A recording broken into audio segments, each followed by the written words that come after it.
What is up, everybody? Welcome back to another video. In today's video, we're going to be taking a look at 5 free agents that I believe the Lions definitely could sign this offseason. Would not surprise me that were not with the Detroit Lions last season. So let's get it started. You know, I got to shout out Dose Dion, man, because it was actually the first time I went live on YouTube. And, you know, guys don't know Dose Dion. He put out a lot of good content for the Detroit Lions. And welcome everybody to another video. Glad you guys are here. And yes, today we're talking about some free agents that are coming from other teams that I would not be shocked if the Lions signed whatsoever. Okay, I got 5 of them today. Actually, I have a couple of more just because you clicked on the video. Thank you. So we got a couple of more names than just the 5. Okay, so that's kind of cool. Now this is very tough. It's very tough to guess what players the Lions will sign in the offseason. I really don't know what they're going to do. And yes, cuts will have to be made. We know those are kind of happening, right? We're starting to hear news about players, you know, getting informed they're going to be cut. We hear the rumors. We know about the restructure. So those things are going to happen. Moves are going to have to be made. And the Lions are going to have the most money to spend. Yeah, the salary cap is important. Okay, that definitely means something. And if you guys watch some of our mock off seasons, we kind of go through it, how much money we have, things like that. So these names, even though I'm not going to go through cuts and exactly how it would work out financially for the Detroit Lions because I don't know what cuts they're going to make, I know that they're going to have to make cuts. So I try to keep it somewhat realistic and certain price tags that I think they could actually spend this offseason with what the salary cap likely is going to be for the Detroit Lions and, you know, not having the most money to spend. I mean, they're not in the worst situation. There's a lot of teams in bad spots right now, but they're not in the best situation either. So let's just dive right into it. Right into this. This is probably my 1.0 version because there could definitely be a 2.0 of this very soon, and we'll put some different names in there because these are just very tough to predict. So yes, ties will be a very big factor in these names, just like Dan Campbell told us. I might as well roll with it. So the first player I have is someone that I've kind of been with, and I've kind of been on the bandwagon that the Lions will target this offseason. I've been on this bandwagon for a while. You guys know who it is. It's the cornerback from the LA Rams. It is Troy Hill. Now, I brought up Nickell Robey-Coleman last time we did our mock offseason, but I just feel like Troy Hill just makes a lot of sense for the Lions. You know, they're going to cut Desmond Trufant. They already told us about that, which saves him $6 million.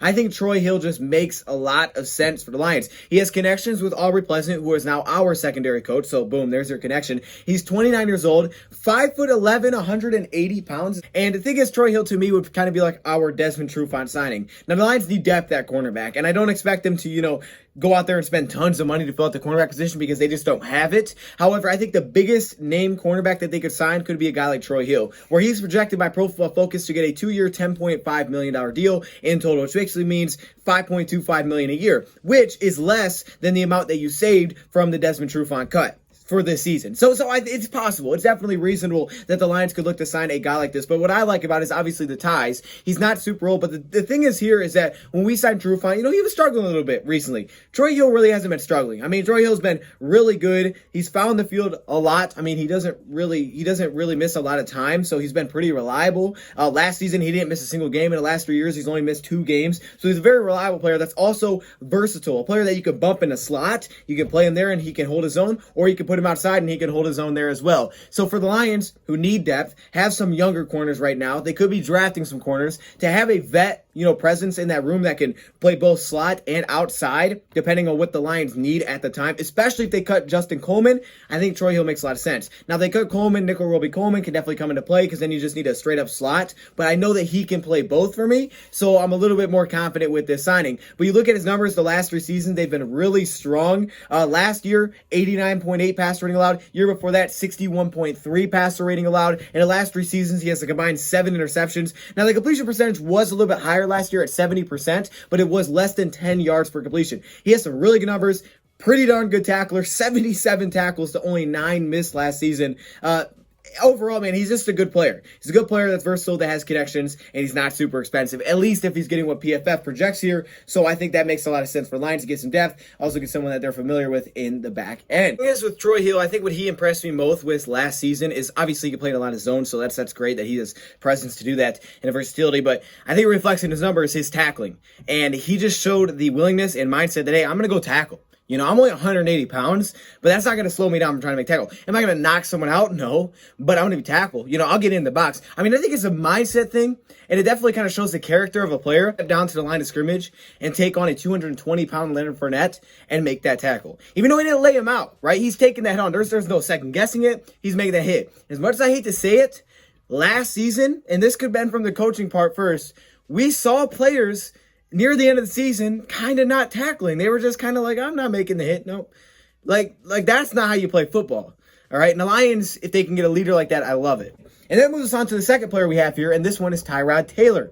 Now, Tyrod Taylor, we heard the recent rumor the Lions would be interested in signing Tyrod Taylor, and I think I'm starting to buy into the fact that, yeah, this could definitely happen. Now, I don't know exactly what Tyrod Taylor is going to get paid. I've seen from $4.5 to $6 million, so I kind of just jumped in the middle there. 2 years, $10 million. I don't know what he's going to get paid. I'm assuming it's going to be, maybe similar to what we gave Chase Daniel. I don't know how long this deal would be. I'm thinking 2 years, maybe 3 years. I don't think it would be a 1 year deal because I think this is for Anthony Lynn. We talked about it yesterday, to get his guy, to get his backup that he's familiar with. He really likes this guy as well. It opens up the options at quarterback, but not even that. He gets his veteran backup quarterback that he believes in, that if something happens that he could slide in. And if he doesn't do it this offseason and Tyrod Taylor goes somewhere else, signs a multi-year deal, he won't be able to get him next offseason. So while I don't think it's the biggest need this year, I'm thinking that Chase Daniel is going to get cut. And for not only this season, but next season, maybe even the year after that, if he wants to have his backup in Tyrod Taylor that he can rely upon, that he knows really well, that he feel like it helps him out other young quarterbacks,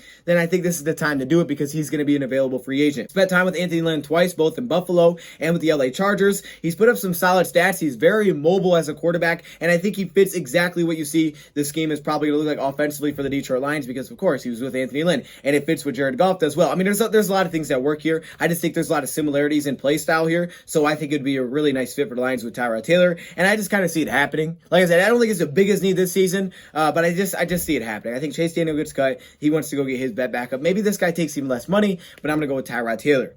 And that brings me on to my third player. Now, this one I'm going different. All right, I want to be different. Someone that you haven't heard about me talk about. So this one may be a little bit of a reach here, but I thought let's have some fun with it. Dwayne Smoot, the Jacksonville Jaguars defensive end / defensive tackle. Now, he played in the 4-3 defense with Jacksonville, and our defensive line coach is coming from Jacksonville. So he worked with Smoot hands-on, the former third-round pick. Now, when I look at a guy like Dwayne Smoot, I see, okay, what is he projected to get? $5 to $6 million a year is the projection I'm seeing, which I saw that, and I was like, that's not much at all. He's a young defensive line player, and think about it, right? He's known for pass rushing. We gave Nick Williams, after one good season, $5 million a year. All right, and we're looking to cut him. You cut Nick Williams, you save over $4 million.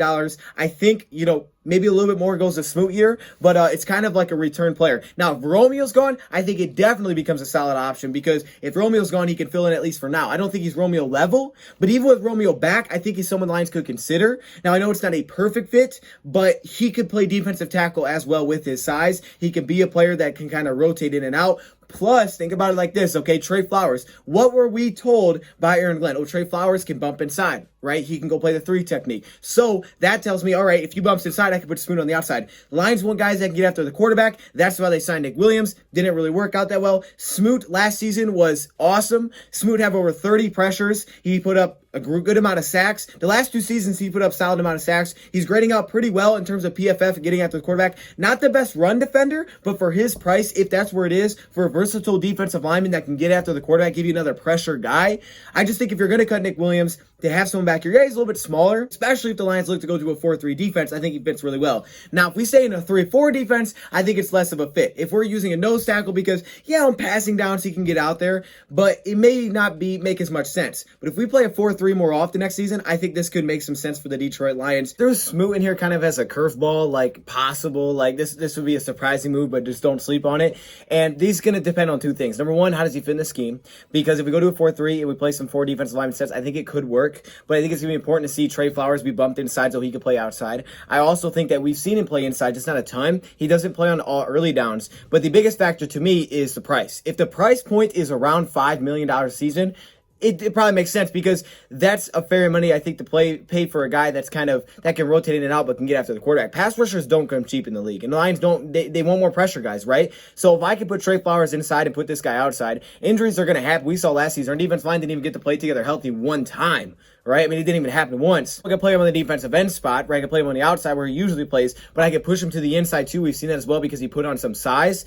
Then I think it makes sense. I mean, literally, we paid Nick Williams the $5 million a season for what? right? We paid him for 1 sack, and he's better on the outside. He's not the same size as Nick Williams. He's not the great run defender. Pass rushers don't come cheap. This is someone kind of a curveball, kind of just swinging for the fence with this one. Not as likely as the other names on this list, I think, but it is someone that I just want to mix it up with because, you know, why not have some fun today, you know? Dwayne Smoot. Next player we have is one I've talked about a lot, and this is Trey Boston. You know, the more I think about it, I just think it's going to happen. I know there's other safety names out there. We've touched on them. I just kind of think it's going to happen. Unless the Lions draft somebody, Trey Boston, like Troy Hill in a way, is just a vet safety that you could bring in that's not projected to get much money whatsoever, like 1 year, $2.5 million. If the Lions can do that, it's an absolute steal. So I put 2 years, $5 million, something like that. If you can get him for 2 years, man, where the Lions are trying to figure out this back end, and they have a lot of young guys with Walker, Will, these guys are trying to learn, right? You could draft somebody. But if you want someone that can also help you right now, help these young guys, that I think fits in the scheme perfectly, but also has his price tag going down because of a bad last season because he was in the wrong defense, Anthony Lynn. He had his best season with Anthony Lynn. There's ties here with Trey Boston. I think he'd be a fantastic scheme fit from what I've seen. He could play the split safety look, which the Lions will probably run next season with Eric Glenn, and he could also bounce back as your deep safety. And I think another name you could definitely throw in here is PJ Williams. PJ Williams, who's been with the New Orleans Saints. Not Marcus, PJ. Yeah, you could throw in Marcus. I don't know if the Lions are going to have that much money to spend on the safety. I like the thought of it, but 15 a year, like $10 to $15 million a year is a lot. Even though Marcus is the big name, and he should be, he's a top 5 safety in this league. You know, John Johnson as well, but he's a top 5 safety in this league, right? He's a great player. He's young, and it makes sense for a core piece. I will say Trey Boston, excluding last season when they put him in a wrong defense, that's why they released him after giving him a contract because a new defense coordinator came in. We have a video on it. When he was not in that wrong defense, his stats are extremely comparable to Marcus Williams. So if you get him at a fraction of the cost, I mean, you are literally stealing him. I know it's not a long-term option, but I'm just saying, man. I don't think he's been as good as Trey Boston, so that's why I go with Trey Boston. But PJ Williams is a versatile safety that's played a lot of different spots. Even the Saints fans are like, yeah, you know, he could be our free safety, but we'd probably struggle. So I'm thinking, okay, I mean, yeah, you know, you can have him. Whereas, like, okay, if we need to, we can. Just kind of a depth piece. So I think it's worth mentioning. But if I can get Trey Boston for the same price, or even around the same price, come on, I'm going Trey Boston all day, man. It's all day. But I know that PJ Williams has connections with Aaron Glenn. Lions losing Duron Harmon in free agency. If they can get Trey Boston back for less money than what you paid for Duron Harmon, I feel like it's a good signing. Now, he's not a long-term option, so that's where you think of Malik Hooker drafting a safety. Maybe not, but he's not a long-term option. However, again, the Lions do need depth, and, you know, it's always good to have competition. And if his price tag is as low as what it says, if it goes up like $5 to $6 million, then probably not. But if it's low like that, I think this is an option for the Detroit Lions all the way to get someone in the back end that can be a ball hawk, that can fit this scheme, and already has ties with this defense. So, assuming that there's a good relationship there with him and Anthony Lynn, I got Trey Boston, willing to just stick his nose in there. And he's a very willing tackler we've seen. He's not the best at it. He's very willing, can make plays in the open space. Like, we did the whole video on him. But I think this play right here kind of just sums it up. Watch him jump Gardner's pass, right? I mean, this is just, I'm going at it, right? There's no second guess, I'm going. And this is what vets can do for you. And I think what's so impressive about this play is that Gardner Minshew looks the other way before he even throws it this way. So I don't know. I mean, he just recognized like this is where he's going. He's setting this up, jump down on to make a play. That should be an easy completion, a lot of separation there. But Boston makes the play. I'm going to finish it off with the linebacker position here, where I have one name, but I'm going to also throw an honorable mention. I have Nicholas Moreau. Now, Nicholas Moreau isn't the biggest linebacker out there. He's coming from the Raiders. He's set to hit free agency, and the Raiders need some front seven help. But Nicholas Moreau is one of those guys that people believe he's going to hit free agency. They believe that this guy is going to be gone next season. And I look at it, I say, okay, yeah, he's not the biggest. And I don't know exactly what defense we're going to be looking at next season. However, I do know that he can cover. All right, that's one thing about his game. He can cover. He is their best coverage linebacker. And if he's not super expensive, and that's why I have another mention just in case he is, I like it. You know, he can play all three downs. He can tackle, but also because of his size, he's like, what size? Oh, he's like a Jabril Cox, I guess I would say, in size. So this could be an option for the Lions. He's still young. This could be a long-term option. 6', 225. I mean, yeah, he's definitely on the smaller side. Bigger than Owusu Koromora. A little bit smaller than like Cox. I think he's around that range. But when you look at his numbers, I mean, really last 3 seasons as a linebacker, dropping into coverage. He's moved around the off linebacker spot, usually playing on the outside, though, in a 3-4 or 4-3. You've seen that, you know, on passing downs, he's allowed really good numbers. Hasn't allowed over 100 passer rating, not once in the last 3 seasons. Yeah, the completion percentage is kind of high, but that's because, you know, he's playing linebacker, all these short routes. And you can see that it's not even that crazy high. The yards per completion, only one time was it over 10 yards per completion. And he also has had 2 picks in the last 2 seasons, combined with 3 sacks last season. He's coming off a great year of 78 combined tackles to only 7 missed. So he can play pretty much all the downs. He's not a liability as a tackler, but because of that 3-down potential, he may just be a little bit too expensive. And that's why I throw in Alex Anzalone as well, because I think Alex Anzalone could be a little bit cheaper. Nicholas Morrow is only 25 years old, so I think you could sign into a multi-year deal, and it may be not a super expensive like a Jayon Brown, who's kind of like, a headline name, but he could be a core piece of this team if they believe in it. I think this is one of those situations for Nicholas where you just can't judge a book by its cover, right? You look at the size, like, oh, he's too small, but he doesn't play to his size. I know he's kind of small, but he just uses that speed to his advantage to attack downhill, and also, he's just so smooth in cover. Just kind of like Cox coming out of LSU, that I see him as he can just kind of effortlessly follow underneath routes while also keeping his eye on the quarterback because of his athleticism. You can see him drop 10 plus yards in the zone. And as a tackler, he's aggressive, right? He doesn't play to his size. And, he won't stuff lanes or things like that, like some of the bigger linebackers will. But in a 4-3 defense, usually see him line out as an outside backer.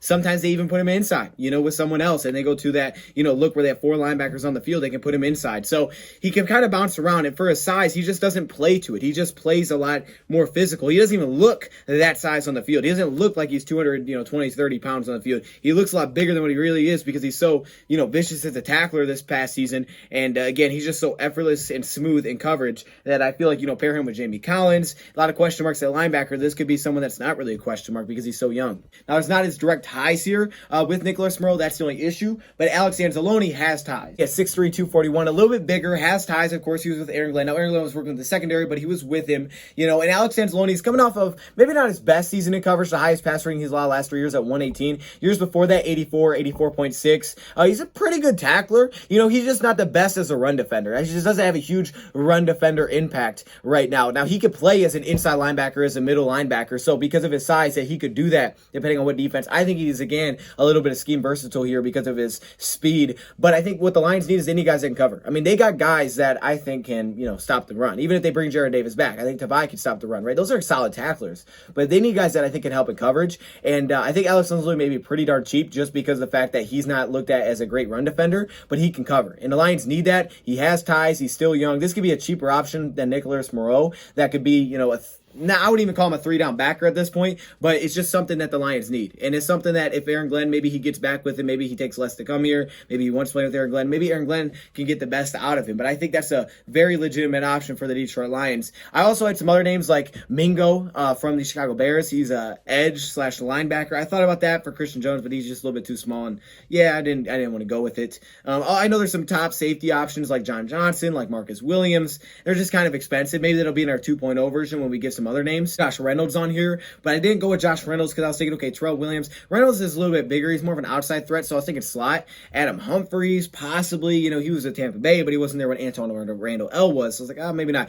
Khalif Raymond from the Titans. I think that's a very legitimate option, kind of a deep threat, kind of overlooked a lot, a little bit smaller. Lions could use that, I think, a little bit speedy, fasty guy that played in an offense that runs a lot of play action with Tennessee, so I think it's a lot of timing there, good route running. So I think Khalif Raymond's kind of a sleeper option that I think you could definitely put on this list. Maybe he'll be on the next one as well. I went with Malcolm Brown at one point, the running back from the Rams, because the Lions could sign him. Leonard Fournette, Tampa Bay, Antonio Randall. I'm not a huge guy for signing running backs in free agency to big deals, so I kind of stayed away from that in this one, but it leaves me the option to do it in my second one. So, yeah, there you go, man. Let me know what you guys think in the comments below. Thank you for watching, and I'm out.